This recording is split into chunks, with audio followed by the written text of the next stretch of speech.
Your company, Maersk Ship Recycling, has overseen recycling in China of around 60 vessels for your own company and third-party owners in what you claim is a safer method. China is a non-OECD country in which some say that waste vessels should not be sent, including the European Union. The non-OECD is indeed a question at stake, because the EU waste regulation is talking about OECD countries. And they have a point because of the careful disposal of the hazardous waste to going to proper recycling facilities. We want to achieve the same, but then in China. And we have already solid contacts with waste disposal facilities which do exactly the same level and according to the same standards that the European legislation is talking about. And we supervise that not only for our own ships, but we have done many ships for many owners already in China and taking care of those in a proper way.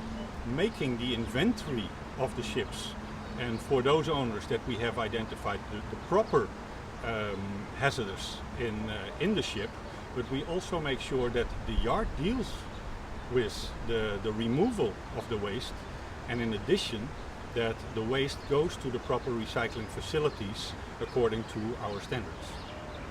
Is there evidence, though, that ship owners are voluntarily complying with the new Hong Kong Convention prior to its entry into force, or are bad practices still persisting? There are a couple of owners still doing a lot of good work in order to live up to the Hong Kong Convention in a voluntarily manner. That is mainly done in China and in Turkey. We see owners from Japan, Norway, the Netherlands, Denmark, the United States, Canada, taking their responsibility. Also some major companies in corporate social responsibility to start paying a little bit for the green element.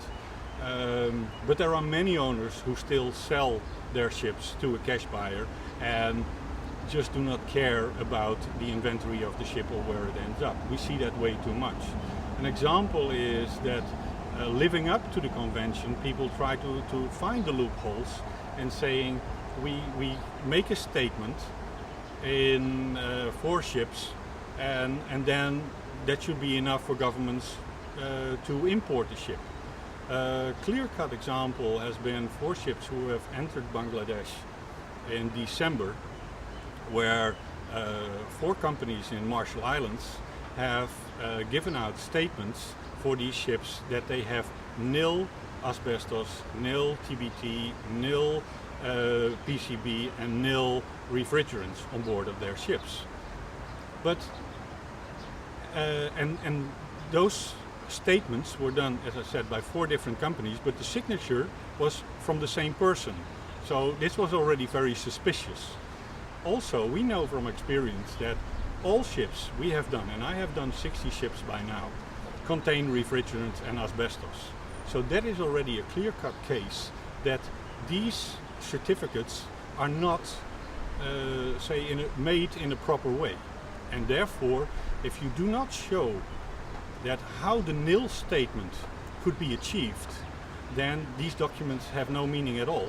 And then the workers and the environment are still exposed to the same practices as before the Hong Kong Convention. Just to be clear on that issue, are we talking here about a flag state being at fault, or individuals charged with responsibility for surveying vessels, or are we talking about ship owners trying to abuse the system? Well, we're not talking about anybody at fault at the moment except for the national legislation in the countries involved, because the Hong Kong Convention is not ratified. We're talking about voluntarily implementation by owners, by all stakeholders, so that's owners, that is recycling facilities, but also governments, to make sure that the hazards in the ship match the facility and that the downway stream of these materials are safeguarded. Just finally, is this typical though of potential loopholes in the new Hong Kong Recycling Convention, and at best it should be seen simply as a starting point towards cleaning up the scrapping industry? I think it is long overdue that we have taken our responsibility. IMO took it on in 1999. 2003 we had the guidelines of IMO. 2009 we had the Hong Kong Convention. We're now in 2011 and we're still talking about a lot of the same issues. It's corporate social responsibility that really should take the lead, and that we get the critical mass of enough ship owners and enough recycling facilities to make sure it is implemented as quickly as possible.